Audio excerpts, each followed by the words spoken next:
ভুতুরে ভোটার শনাক্তকরণে এবার তৎপর নির্বাচন কমিশন, যেখানে দেখা যাচ্ছে ভোটার তালিকায় বিজেপি বিধায়কের নাম রয়েছে কিন্তু বিধায়কের মা বাবার নাম নেই। এবার অভিযোগ জানানো হলো এবার মহকুমা শাসকের কাছে। এই অভিযোগ জানিয়েছে অল ইন্ডিয়া মতুয়া সংঘ। পশ্চিমবঙ্গে এসআইয়ের জল্পনার মাঝেই বনগাঁ উত্তর কেন্দ্রের বিজেপি বিধায়ক অশোক কীর্তনিয়ার যে ভোটার তালিকায় নাম রয়েছে সেই তালিকায় তার মা বাবার নাম নেই বলে অভিযোগ, এবং সেই অভিযোগ এনে বনগাঁ মহকুমা শাসকের কাছে লিখিত অভিযোগ জানালো অল ইন্ডিয়া মতুয়া মহাসংঘ। তাদের অভিযোগ 2002 সালের ভোটার তালিকায় বনগাঁ ব্লকের গাটবাউর অঞ্চলের 354 নম্বর তালিকায় বিধায়কের নাম থাকলেও তার মা বাবার সেই তালিকায় নাম নেই। তার বাবা মার ভোটার তালিকায় নাম দেখা গিয়েছে 2010 সালে বনগাঁ পৌরসভার গান্ধীপল্লী এলাকায়। বেআইনি ভোটার বিধায়ক এবং বিধায়কের নাম বাতিলের দাবিতে লিখিত অভিযোগ বনগাঁ মহকুমা শাসকের কাছে। মতুয়া মহাসংঘের বনগাঁ শাখার সম্পাদক প্রসেনজিৎ বিশ্বাস বলেন, নির্বাচন কমিশনের প্রকাশ করা 2002 সালের ভোটার লিস্টে বিজেপি বিধায়ক অশোক কীর্তনিয়ার নাম থাকলেও তার মা বাবার নাম নেই। তারপর অনেক খোঁজাখুঁজির পর 2011 সালের ভোটার লিস্টে তার মা বাবার নাম পাওয়া যায়। অশোক কীর্তনিয়া একজন বাংলাদেশি অনুপ্রবেশকারী হয়ে কিভাবে আইনসভার সদস্য হতে পারে? আমরা জেলা শাসকের কাছে ডেপুটেশন জমা দিয়েছে। অবিলম্বে তার বিধায়কের পদ থেকে ইস্তফা এবং তার বিরুদ্ধে আইনানুগ ব্যবস্থার দাবি করছে। যে ওয়েবসাইটে 2002 সালের ভোটার লিস্টটাকে পাবলিশ করা হয়েছে। আমরা খুঁজতে খুঁজতে ঘাটবাউর পঞ্চায়েতের 130 নম্বর বুথে গিয়ে দেখলাম অশোক কীর্তনিয়া, যিনি বনগাঁর বিধায়ক, তার নামটা আমরা খুঁজে পেলাম। কিন্তু অত্যন্ত দুর্ভাগ্যের সঙ্গে জানাচ্ছি, অশোক কীর্তনিয়ার আগে বা পরে তার মা বা বাবা বা ভাই বোন কারো নাম আমরা খুঁজে পেলাম না। আমরা সারা পঞ্চায়েতের টোটাল ভোটার লিস্ট আমরা ঘেটে ঘুটে তার বাবা মায়ের নাম কোথাও খুঁজে পেলাম না। পরবর্তীকালে আমরা জানতে পারলাম যে 2010 সালে তার বাবা মা বাংলাদেশ থেকে এসে গান্ধীপল্লীতে তারা নতুন করে ভোটার লিস্টে নাম তুলেছে।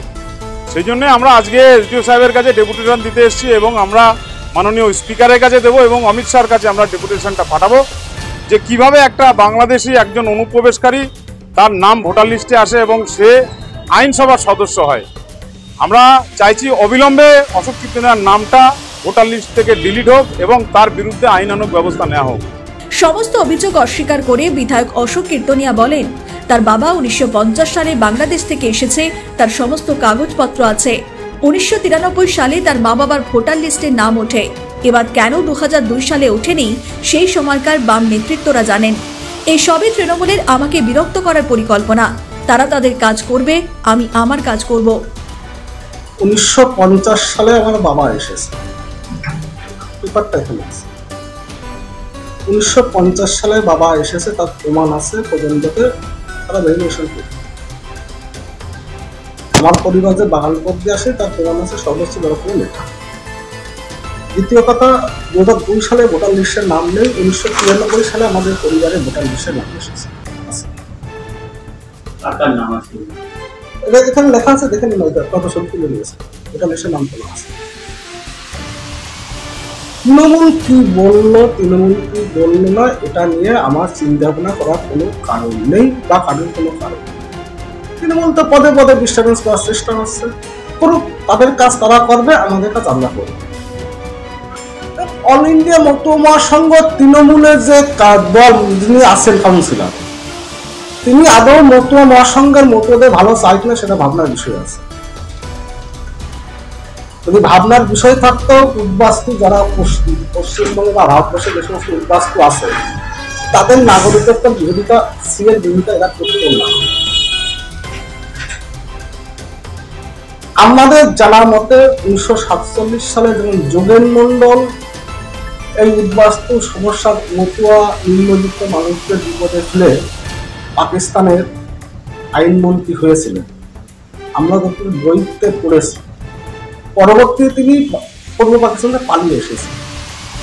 আজকে যেসব তৃণমূলের কাউন্সিলর যে আছে না, বেঈমান যোগেন মন্ডল হবে অদূর ভবিষ্যতে, এটা আপনারা কি বলবেন? ঠিক যোগেন মন্ডল হবে, কারণ এই মতুয়ারা যারা ওর প্রলোভনে পা দিয়ে আজকে সিলেটে পরিবেশন করছে না, তাদের চরম বিপদ আছে। বিষয় প্রসঙ্গে তৃণমূল বনগাঁ সাংগঠনিক জেলা সভাপতি বিশ্বজিৎ দাস বলেন, 2002 সালে অশোক কীর্তনিয়ার নাম রয়েছে কিন্তু তার মা বাবার নাম নেই। কেন? এই উত্তর কীর্তনিয়াকে দিতে হবে এবং বিজেপিকে দিতে হবে। এমন ঘটনা প্রথম দেখলাম যে মা বাবার আগে সন্তান ভোটার হয়ে যাচ্ছে। এই ভোটার লিস্টে 2011 সালে নাম উঠেছে বাবা মায়ের, তার আগে ভোটার লিস্টে নাম আছে 2002 সালে বর্তমান বিধায়ক অশোক কীর্তনিয়া। এই উত্তরটা তো অশোক কীর্তনিয়া দেবে, এটা বিজেপিকে দিতে হবে যে বাবা মা পরে ভোটার হয়, ছেলে আগে ভোটার হয়। এই উত্তরটা প্রধানমন্ত্রী দিতে হবে, অমিত শাহ দিতে হবে, অশোক কীর্তনিয়া তিনি এক উত্তরটা দিক যে এটা কি ধরনের ঘটনা যে সন্তান আগে ভোটার হয় আর বাবা মা পরে ভোটার হয়। এই চক্রান্ত, এই যে বিজেপি বাংলার উপরে যে চক্রান্ত করছে এনআরসির নাম করে নিয়ে, যে মানুষকে ভয়ভীতি প্রদর্শন করার একটা বড় চক্রান্ত। এবং বিজেপির একজন বিধায়ক তিনি যেভাবে এই ভোটার লিস্ট নিয়ে যা করলেন, এই উত্তরটা আপনারা অশোক কীর্তনিয়ার কাছে জানুন, তিনি তো বিধায়ক, অতএব উত্তরটা তারই দেবেন যে বাবা মা পরে ভোটার হয় আর সন্তান আগে ভোটার হয়। আমরা জানতাম এতদিন বাবা মা ভোটার হন, সেই ভোটার দেখে সন্তানটা ভোটার হয়, আর এখানে উল্টো হয়েছে।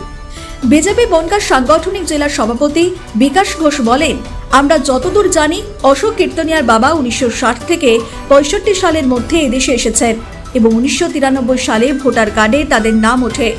যে দলের মুখ্যমন্ত্রী হরিচাঁদ গুরুচাঁদের নামে বাজে বাজে কথা বলে তারা আবার কবে থেকে মতুয়া হলো? বিধায়ক অশোক কীর্তনিয়ার বিরুদ্ধে এই অভিযোগ সম্পূর্ণ ভিত্তিহীন। অশোক দা আমাদের যে বিধায়ক অশোক কীর্তনিয়া মহাশয়, তিনার বাবা 60 সাল থেকে 65 সালের সময় বাংলাদেশ থেকে আসে এবং তার বাবা মার ভোট হয়েছিল 93 সালে। 93 সালে ভোট হয়েছিল। আমাদের যেটুকু জানা আছে, আমি অশোকদার সাথে যেটা কথা হয়েছে, কিন্তু যেটা টিএমসি মতুয়ার থেকে বলছে, টিএমসি আবার কবে মতুয়া হলো? টিএমসি আবার রামের নাম, মানে ভূতের মুখে রাম নাম। যে মতুয়া আমাদের হরিচাঁদ গুরুচাঁদের সম্বন্ধে আজে বাজে কথা বলে, যাদের মুখ্যমন্ত্রী তাদের মুখে আবার মতুয়া, টিএমসি আবার কবে মতুয়া হলো এটা আমার জানা নেই। যাই হোক, আমাদের যে অশোকদার নামে যে আমাদের বিধায়ক নামে যে অভিযোগ করছে সেটা খুব মিথ্যা অভিযোগ। ব্যুরো রিপোর্ট, নিউজ বর্তমান।